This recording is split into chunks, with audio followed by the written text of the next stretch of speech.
Salam sejahtera bagi Bapak, Ibu, dan saudara-saudariku yang terkasih dalam Kristus. Hari ini kita akan belajar dari surat Efesus bab 1 sampai 3. Sebagai latar belakang surat Efesus, dengan penulisnya adalah Rasul Paulus, ditulis sekitar tahun 60 sampai 62 Masehi, selama Paulus di dalam penahanan di Roma.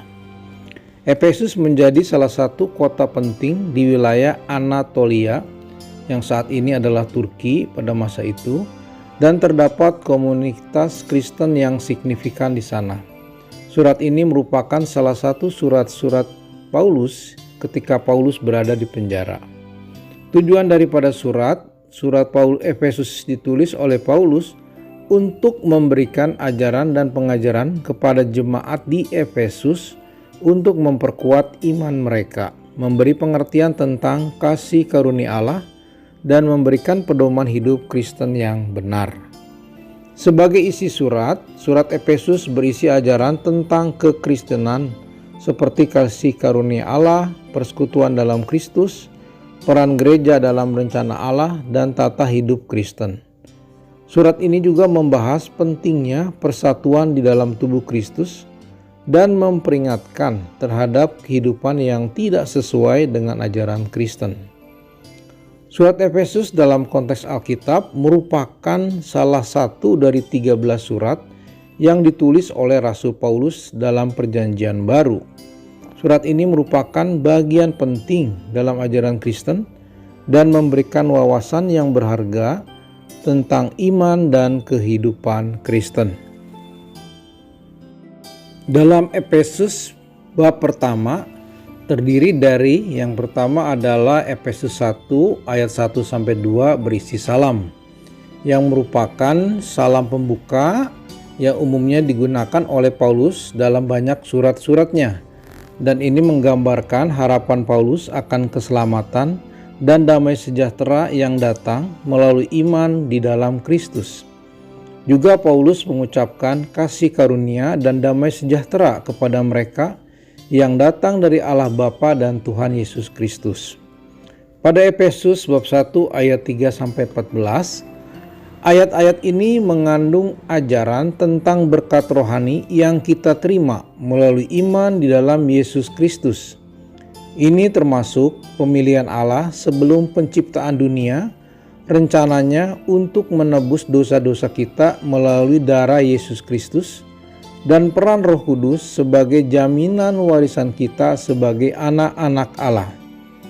Paulus juga menekankan bahwa semua berkat ini adalah untuk memuliakan Allah. Ini adalah inti dari pengajaran Paulus di dalam surat Efesus tentang rencana keselamatan dan kasih karunia Allah yang melimpah.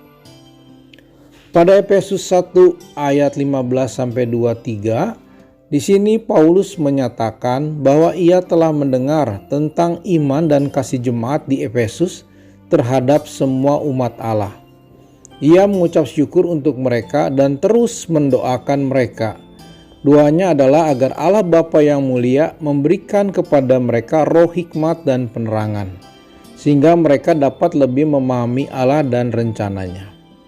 Paulus juga berbicara tentang harapan panggilan yang Allah telah berikan kepada mereka, kekayaan yang ada di dalam warisannya bagi orang-orang kudus, dan kuasa yang besar yang bekerja bagi orang-orang yang percaya.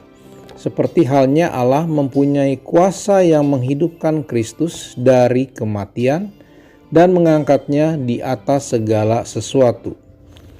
Paulus menjelaskan juga bahwa Allah telah menempatkan Kristus di atas segala pemerintahan, kekuasaan, dan kuasa, baik dalam zaman sekarang maupun di masa yang akan datang. Kristus adalah kepala atas segala sesuatu untuk gerejanya yang merupakan tubuhnya, dan yang di dalamnya Kristus memenuhi segala sesuatu dengan cara yang luar biasa. Ayat-ayat ini menggambarkan kuasa, kedudukan, dan peran penting Kristus di dalam rencana Allah dan di dalam hidup jemaatnya. Baik, kita lanjutkan dengan Efesus bab 2 ayat 1 sampai 10. Di sini pada ayat ini Paulus berbicara tentang transformasi rohani yang dialami oleh orang-orang percaya melalui kasih dan rahmat Allah. Pada awalnya mereka berada di dalam keadaan dosa dan tunduk pada kuasa kegelapan. Namun Allah yang kaya rahmat dan cintanya telah membuat mereka hidup bersama Kristus melalui kasih karunia-Nya. Mereka diselamatkan bukan karena perbuatan baik mereka sendiri, melainkan melalui iman ke dalam Kristus dan anugerah Allah. Paulus menyatakan bahwa Allah telah mengangkat mereka bersama Kristus dan duduk bersama dengannya di tempat-tempat surgawi. Ini menunjukkan kedudukan istimewa dan anugerah yang diberikan kepada orang-orang percaya di dalam Kristus. Pada Efesus 2 ayat 11-22, Paulus menjelaskan bagaimana orang-orang bukan Yahudi yang awalnya terpisah dari berkat-berkat Allah kepada Israel dan tanpa harapan, kini telah didekatkan kepada Allah melalui Yesus Kristus. Mereka yang sebelumnya jauh sekarang telah dibawa dekat melalui darah Kristus dan telah diberikan perdamaian. Yesus Kristus dianggap sebagai perdamaian itu sendiri yang mempersatukan orang-orang Yahudi dan orang-orang bukan Yahudi, menghancurkan tembok pemisah di antara mereka dan menciptakan satu umat yang baru di dalam Kristus. Tujuannya adalah untuk mempersatukan keduanya di dalam satu tubuh dan meredakan permusuhan mereka, sehingga keduanya dapat diperdamaikan dengan Allah melalui salib Kristus. Kemudian di Efesus bab 3 ayat 1-13, Paulus menjelaskan peran dan tanggung jawabnya sebagai hamba Injil, terutama di dalam mewartakan rencana keselamatan Allah yang telah diwahyukan kepadanya. Paulus menyebut dirinya sebagai tawanan Kristus karena melayani dan mewartakan Injil, terutama bagi orang-orang di luar orang Yahudi. Paulus juga merujuk kepada misteri Kristus yang telah diwahyukan kepadanya oleh Roh Kudus, yaitu bahwa Injil adalah untuk semua orang, baik orang Yahudi maupun bukan Yahudi. Ini adalah misteri yang sebelumnya tidak diungkapkan kepada generasi sebelumnya, namun sekarang telah diwahyukan oleh Roh Kudus kepada para rasul dan nabi kudus. Paulus menjelaskan bahwa melalui Injil, orang-orang bukan Yahudi adalah pewaris bersama dengan Israel. Ini menunjukkan adanya keselamatan dan perjanjian Allah untuk semua orang, dan mereka adalah satu di dalam tubuh Kristus. Kemudian pada Efesus 3 ayat 14-21, Rasul Paulus berdoa untuk jemaat di Efesus. Ia berlutut di hadapan Bapa yang sebagai sumber dari segala keluarga di surga dan di bumi.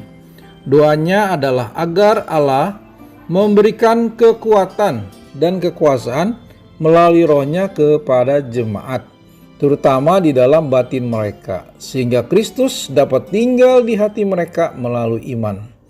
Paulus berharap bahwa jemaat akan dikuatkan di dalam iman dan cinta, dan mereka akan dapat memahami luasnya, panjang, tingginya, dan dalamnya kasih Kristus. Paulus menyatakan bahwa hanya Allah yang pantas menerima kemuliaan di dalam gereja dan di dalam Kristus Yesus sepanjang segala generasi sampai selama-lamanya. Doanya ini menekankan kemahakuasaan dan kemuliaan Allah di dalam rencana keselamatannya. Amin. Baik Bapak Ibu yang terkasih, demikianlah kita belajar dari kitab Efesus bab 1 dan 3. Terima kasih sudah mendengarkan. Tuhan Yesus memberkati kita semua. Amin.